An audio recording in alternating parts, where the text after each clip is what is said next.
जी बिल्कुल, इस वक्त मैं थाना भगवानपुरा के इलाका बिलाल कॉलोनी में मौजूद हूँ। मेरे पास नबीला नाज नामी ख़तून मौजूद है। इसके के साथ जुल्मों पर बरियत की दास्तान रकम हुई। अफसोस के पुलिस की बेहिसी थाना में दरख्वास्त के बावजूद किसी नौयत की कार्रवाई अमल में नहीं आ सकी।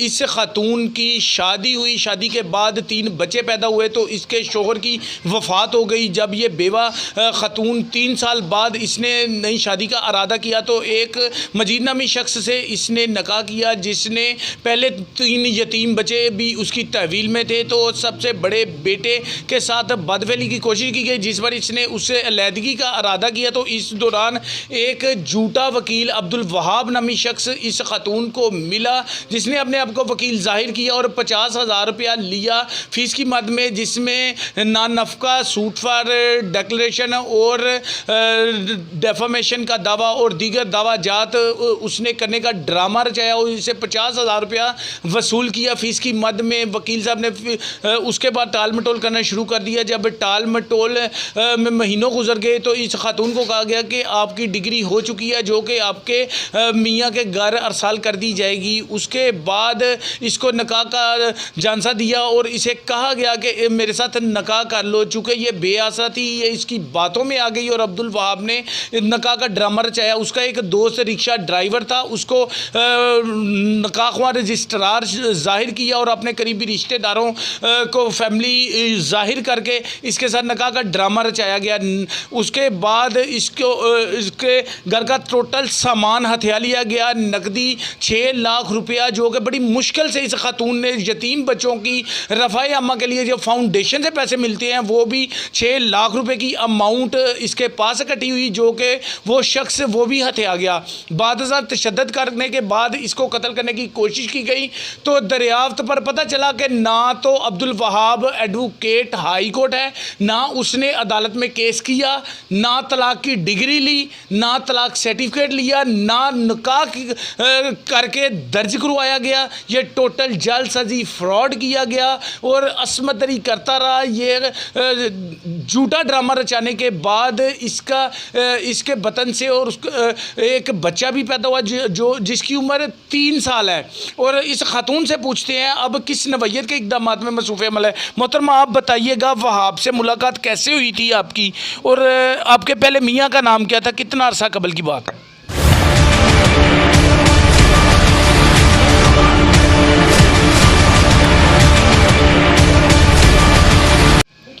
पहले मियाँ जो थे उनका नाम अफजाल था। उनके वफ़ात के बाद 4 साल बाद जब शादी की थी उसका नाम मजीद था। मजीद से निकाह करने मजीद ने क्या ऐसी हरकत की जिस वजह से आपने इरादा किया मजीद से अलहदगी का? उसने बच्चे के साथ गलत हरकत करने की कोशिश की थी। वो ड्राइवर था और शराब पी के रात को घर में आता था।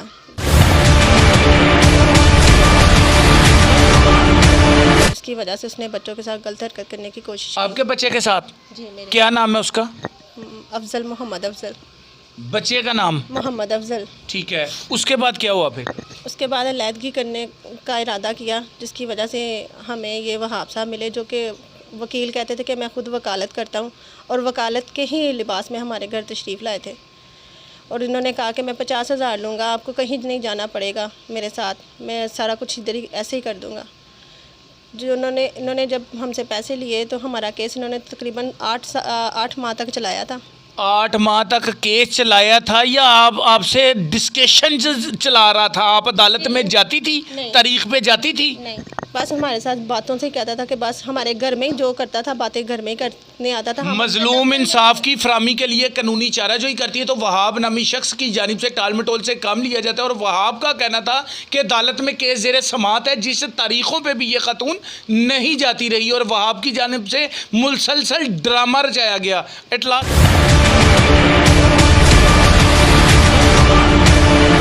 क्या हुआ फिर? एंड पे जब उसने कहा कि आपका केस ख़त्म हो गया, तो उसके ठीक 2 माह बाद इसने कहा कि मैं आपसे निकाह करना चाहता हूँ। मैं केस जब ख़त्म हुआ, ये ज़बानी ख़त्म हो गया या कोई अदालत की डिग्री इसने आपको प्रोवाइड की थी? जी, इसने मुझे दिखाए थे कागजात इसने मुझे कागजात दिखाए थे, लेकिन इसने कहा था कि मैंने अभी नहीं देने, उसको मैं TCS करवा के उसकी कॉपियाँ आपको दूंगा। 50,000 रुपये लेने के बाद इस शख्स ने कागजात जाली तैयार किए या नहीं किए, या आंखों में मिट्टी डाली, इस खतून को दिखाए तो गए लेकिन इसके नसीब में ना हुए, वो कागजात इसको नहीं दिए गए और इस खातून को आगे मज़ीद निकाह की ऑफ़र की गई, जो कि बेबस थी, मजलूम थी, बेसहारा थी, जो कि उसकी बातों में आ गई। तो फिर क्या हुआ? फिर इसने कहा कि मैं खुद आपसे निकाह करना चाहता हूँ, ये 3 बच्चों की कफ़ालत अब मैं करूँगा। तो फिर इसने क्या कफालत की? 10 निकाह का कैसे ड्रामा रचाया गया? किस जगह पे आपका निकाह हुआ था? किस यूनियन कौंसिल में हुआ था? कहाँ पे आपका निकाह दर्ज हुआ है, को पता है आपको? नहीं, मेरा निकाह इसकी फुफ्फो के घर में हुआ था, जो कि करोल बाज़ार में वाक़ है। क्या नाम है उस फुफ्फो का? सायरा। सायरा का घर था, उधर निकाह हुआ। निकाह पढ़ाने वाला कौन था और साथ कौन लोग मुलव्वस थे? निकाह पढ़ाने वाला जो था वो हबीब नामी शख्स था और इसके 3 कज़न थे। एक इसका भाई था छोटा वकार, और इसका बहनोई था अब्बास, और 2-3 और लोग थे, उनको मैं नहीं जानती थी। मोहतरमा, आप मुझे ये बताइएगा कि ये जो निकाह का ड्रामा रचाया गया है, आप समझती हैं कि प्रॉपर वहाँ पे निकाह होने के बाद यूनियन कौंसिल में दर्ज हुआ था? वो भी इसने कहा था कि मैं वकील हूँ, मैं सब कुछ जानता हूँ, आपको इस चीज़ की टेंशन ही नहीं है। उसने मुझे कहा था कि जब मैंने तलाक के लिए आपको कहीं नहीं लेके गया, तो मैं इसके लिए भी नहीं लेके जाऊँगा।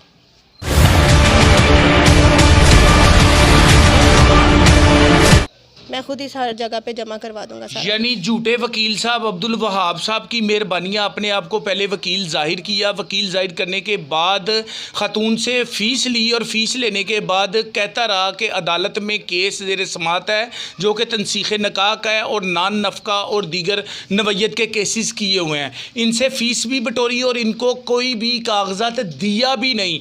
उसके बाद निकाह की ऑफ़र की तो ख़ातून चूँकि परेशान थी, इसकी ऑफ़र में आ गई और इसने अपने बच्चों की छत और सहारे की ज़रूरत थी तो उसकी बातों में आ गई, तो उसने एक निकाह का ड्रामा रचाया। ना तलाक की डिग्री हुई, ना तलाक सर्टिफिकेट जारी करवाया गया, ना केस दायर हुआ, ना वो वकील था।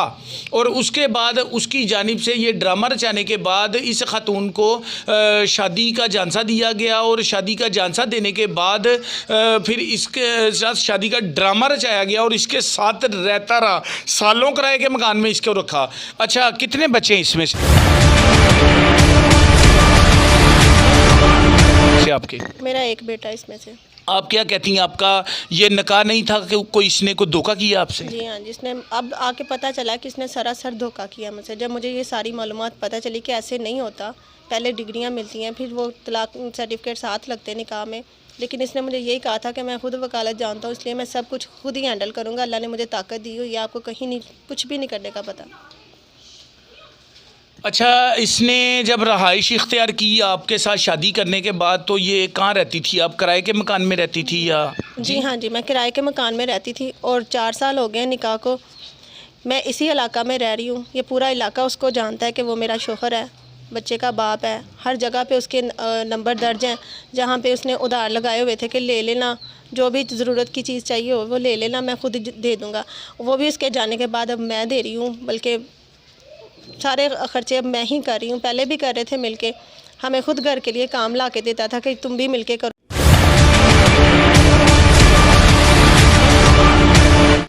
थाना भगवानपुरा पुलिस की बात करें तो थाना भगवानपुरा पुलिस भी बासर मुलज़म की सरपरस्त नज़र आती है। कोई पूछने वाला नहीं, जिसकी लाठी उसकी भैंस के मनाजर ज़ेरे नज़र हैं। थाना में दरख्वास्त के बावजूद बर वक्त FIR का अंदराज भी नहीं किया गया और ना ही इस शख्स को गिरफ़्तार किया गया, जिस पर ख़ातून DIG ऑपरेशन लाहौर के दफ्तर पहुँच गई, जहाँ पर दरख्वास्त दी, जिन्होंने इंक्वायरी का हुक्म सादर फरमाते हुए SP कैंट को इंक्वायरी का हुक्म दे दिया। अफसोस के यहाँ पर गरीबों के लिए बर वक्त इंसाफ नहीं, जबकि बासर अफराद को इंसाफ मिलता है। अंधेर नगरी चौपट राज है। ऐसे मजालम का शिकार ख़वातीन को बर वक्त इंसाफ देने की बजाय इनको टाल मटोल से काम लिया जाता है। बासर अफराद के ख़िलाफ़ बर वक्त कार्रवाई अमल में नहीं आ रही। जी।